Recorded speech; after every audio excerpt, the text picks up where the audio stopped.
20 رکعت تراویح کے جتنے بھی دلائل ہیں جو لوگ پیش کرتے ہیں، کوئی بھی دلیل صحیح روایت سے ثابت نہیں ہے۔ ان میں اکثر روایات شدید ضعیف ہے، بلکہ تمام روایات ہی ضعیف ہیں۔ اور اس کے ساتھ ساتھ حنفی علماء نے بھی اس حدیث کو ضعیف قرار دیا ہے۔ اس کے علاوہ حنفی علماء سے بھی ثابت ہے کہ تراویح 11 رکعت ہی ادا کرنی چاہیے، جیسا کہ ملا علی قاری الحمدللہ والصلاۃ والسلام علی رسول اللہ وبعد۔ لفظ تراویح یہ راحت سے مشتق ہے۔ جب لوگ تراویح کی نماز ادا کرتے تھے تو اس کی 4 رکعت ادا کرنے کے بعد لوگ کچھ دیر کے لیے آرام کرتے تھے، اس لیے اس کو تراویح یا راحت کا نام دیا گیا ہے۔ نبی کریم صلی اللہ علیہ وسلم نے ماہ رمضان کے قیام کی ترغیب دی ہے، اور آپ صلی اللہ علیہ وسلم نے صحابہ کرام کو اس کی 3 دن نماز باجماعت بھی ادا کروائی تھی، لیکن بعد میں آپ نے فرضیت کے اندیشے سے اس کا اہتمام نہیں فرمایا۔ البتہ آپ صلی اللہ علیہ وسلم کی وفات کے بعد جب اس کی فرضیت کا اندیشہ اور خوف ختم ہوا تو عمر رضی اللہ تعالی عنہ نے دوبارہ اس کا اہتمام کروایا، اور ایک ایسی سنت جو کسی علت کی وجہ سے چھوڑ دی گئی تھی دوبارہ اس کو آپ نے جاری فرمایا۔ تراویح کی نماز کو تہجد کی نماز بھی کہا جاتا ہے، اسے قیام رمضان بھی کہا جاتا ہے، اور اسے صلاۃ اللیل کا نام بھی دیا جاتا ہے۔ یہ تمام جو ہیں ایک ہی رات کے نماز کے نام ہیں۔ نبی کریم صلی اللہ علیہ وسلم سے ماہ رمضان کا جو قیام ہے یا تراویح کی تعداد رکعات کی جو ثابت ہے وہ 11 ہے۔ جیسے کہ صحیح بخاری میں ابو سلمہ بن عبد الرحمن رحمۃ اللہ علیہ نے سوال کیا سیدہ عائشہ صدیقہ رضی اللہ تعالی عنہا سے کہ کیف کانت صلاۃ رسول اللہ صلی اللہ علیہ وسلم فی رمضان، کہ آپ صلی اللہ علیہ وسلم کی رمضان میں نماز کیسی ہوتی تھی۔ ان کا یہ سوال رمضان کے بارے میں تھا، تو عائشہ رضی اللہ تعالی عنہ نے جواب دیا کہ آپ صلی اللہ علیہ وسلم رمضان اور غیر رمضان 11 رکعات سے زیادہ نہیں پڑھا کرتے تھے۔ سائل کا سوال صرف رمضان کے بارے میں تھا، لیکن سیدہ عائشہ صدیقہ رضی اللہ تعالی عنہ نے آپ صلی اللہ علیہ وسلم کا پورا معمول بتا دیا کہ رمضان میں بھی آپ 11 رکعات پڑھا کرتے تھے اور غیر رمضان بھی آپ 11 رکعات ہی پڑھا کرتے تھے۔ یہ حدیث صحیح بخاری میں امام بخاری رحمۃ اللہ علیہ نے تراویح کے مسائل میں اس کو ذکر کیا ہے، اور اسی طرح امام ابو حنیفہ رحمۃ اللہ علیہ کے جو شاگرد خاص ہیں امام محمد رحمۃ اللہ علیہ نے بھی اپنی کتاب موطا امام محمد میں اس حدیث کو رمضان کے قیام میں ذکر کیا ہے۔ باب قیام شہر رمضان وما فیہ من الفضل۔ تو گویا کہ اس حدیث سے معلوم ہوتا ہے کہ آپ صلی اللہ علیہ وسلم تراویح کی نماز 11 رکعات سے زیادہ ادا نہیں کیا کرتے تھے۔ 8 رکعت تراویح ہوتی تھی اور 3 آپ صلی اللہ علیہ وسلم وتر ادا کیا کرتے تھے۔ ایک اور حدیث جو کہ جابر رضی اللہ تعالی عنہ کی ہے، صحیح ابن حبان میں، صحیح ابن خزیمہ میں اور مسند ابی یعلا کے اندر، وہ بیان کرتے ہیں کہ ہمیں رسول اللہ صلی اللہ علیہ وسلم نے 8 رکعت تراویح پڑھائی اور پھر آپ نے وتر ادا کی ہے۔ یہ حدیث بھی دلیل ہے کہ تراویح کی جو رکعات کی تعداد جو اللہ کے نبی سے ثابت ہے، جو مسنون ہے، وہ 8 رکعت ہے اور وتر ہے۔ ایک تیسری روایت ابی بن کعب رضی اللہ تعالی عنہ کی ہے۔ وہ نبی کریم صلی اللہ علیہ وسلم کے پاس آئے اور کہا اللہ کے نبی آج رات میرے ساتھ ایک واقعہ رونما ہوا ہے۔ آپ نے فرمایا کہ کیا واقعہ ہوا؟ تو انہوں نے کہا کہ میرے گھر کی عورتیں میرے پاس آئیں اور انہوں نے کہا کہ ہم قرآن نہیں پڑھ پاتے، لہٰذا ہم آپ کی اقتداء میں تراویح کی نماز ادا کریں گی۔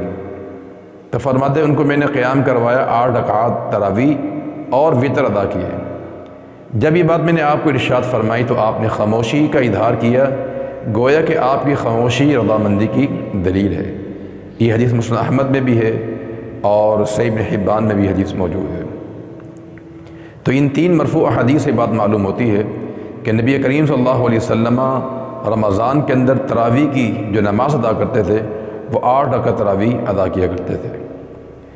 اور چوتھی دلیل سیدنا عمر رضی اللہ تعالی عنہ کی ہے، موطأ امام مالک میں یہ حدیث موجود ہے، اور سنن کبریٰ امام بہقی میں اس میں بھی حدیث موجود ہے۔ اور علامہ نیوی حنفی رحمۃ اللہ علیہ نے اس حدیث کی سند کو صحیح قرار دیا ہے کہ عمر رضی اللہ تعالی عنہ نے حکم دیا ابی بن کعب رضی اللہ تعالی عنہ کو اور تمیم داری رضی اللہ تعالی عنہ کو کہ وہ لوگوں کو قیام کروائیں ب11 رکعتاً 11 رکعات کا۔ تو یہ 4 دلائل ہو گئے جس بات کی دلیل ہے کہ رمضان کا جو قیام ہے وہ 11 رکعات ہیں، جو اللہ کے نبی سے بھی ثابت ہے اور خلفائے راشدین سے بھی ثابت ہے۔ اس کے برعکس 20 رکعت تراویح کے جتنے بھی دلائل ہیں جو لوگ پیش کرتے ہیں، کوئی بھی دلیل صحیح روایت سے ثابت نہیں ہے۔ ان میں اکثر روایات شدید ضعیف ہے، بلکہ تمام روایات ہی ضعیف ہیں۔ ان میں معروف جو حدیث پیش کی جاتی ہے 20 رکعت تراویح ادا کرنے کے لیے، وہ عبداللہ بن عباس رضی اللہ تعالی عنہما کی حدیث ہے کہ نبی کریم صلی اللہ علیہ وسلم نے وطر کے علاوہ 20 رکعات کا آپ نے قیام فرمایا۔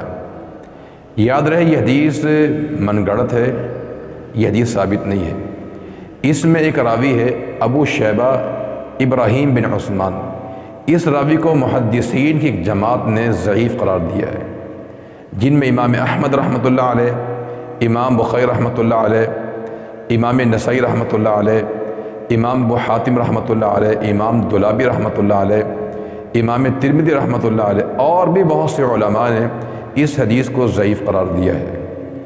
اور اس کے ساتھ ساتھ حنفی علماء نے بھی اس حدیث کو ضعیف قرار دیا ہے، جیسا کہ علامہ عبدالحی لکھنوی رحمۃ اللہ علیہ نے التعلیق الممجد میں ان کی کتاب ہے، انور شاہ کاشمیری رحمۃ اللہ علیہ نے عرف الشذی کے اندر، اور اسی طرح علامہ نیوی نے اور علامہ ذیلی حنفی رحمۃ اللہ علیہ نصب الرایہ کے اندر، یہ تمام علماء احناف کے علماء جو اکابرین ہیں انہوں نے بھی اس روایت کو جو عبداللہ بن عباس کی ہے اسے ضعیف قرار دیا ہے۔ تو لہذا یہ روایت قابل حجت نہیں ہے اور یہ ثابت نہیں ہے۔ بعض لوگ یہاں پر عمر رضی اللہ تعالی عنہ کے حوالے سے ایک بڑی معروف بات پیش کرتے ہیں کہ یزید بن رمان فرماتے ہیں کہ عمر رضی اللہ تعالی عنہ کے زمانے میں 20 رکعت تراویح کا قیام ہوتا تھا۔ اس کا جواب یہ ہے کہ اس میں جو راوی ہے یزید بن رمان، اس کی عمر رضی اللہ تعالی عنہ سے ملاقات ثابت نہیں ہے۔ اس نے عمر فاروق رضی اللہ تعالی عنہ سے ملاقات نہیں کی ہے، اس لیے علماء محدثین نے اس حدیث کو منقطع قرار دیا گیا ہے، جیسا کہ امام مالک رحمۃ اللہ علیہ نے اس کی وضاحت فرمائی ہے۔ تو لہذا عمر فاروق رضی اللہ تعالی عنہ سے منسوب جو بات ہے یہ ثابت نہیں ہے۔ اس کے برعکس ابھی ہم نے آپ کو بیان کیا کہ عمر رضی اللہ تعالی عنہ نے بھی ابی بن کعب اور تمیم داری رضی اللہ تعالی عنہما کو حکم دیا تھا کہ وہ لوگوں کو قیام کروائیں 11 رکعات کا۔ تو لہذا عمر رضی اللہ تعالی عنہ نے تو باقاعدہ اس سنت کا احیا کیا اور اللہ کے پیغمبر کی جو سنت تھی 11 کی، اسی کا آپ نے اجرا کیا اور اسی کو آپ نے جاری کیا۔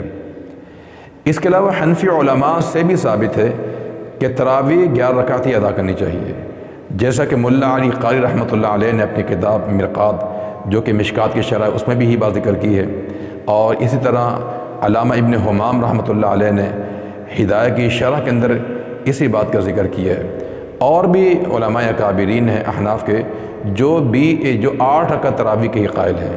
تو لہٰذا خلاصہ یہ ہے کہ 8 رکعت تراویح نبی کریم صلی اللہ علیہ وسلم سے ثابت ہے۔ 20 کی جتنی بھی روایات ہیں وہ سند کے لحاظ سے قابل قبول نہیں ہے، ضعیف ہیں اور وہ قبول نہیں ہے۔ واللہ اعلم بالصواب، وصلی اللہ وسلم علی نبینا محمد وعلی آلہ واصحابہ اجمعین۔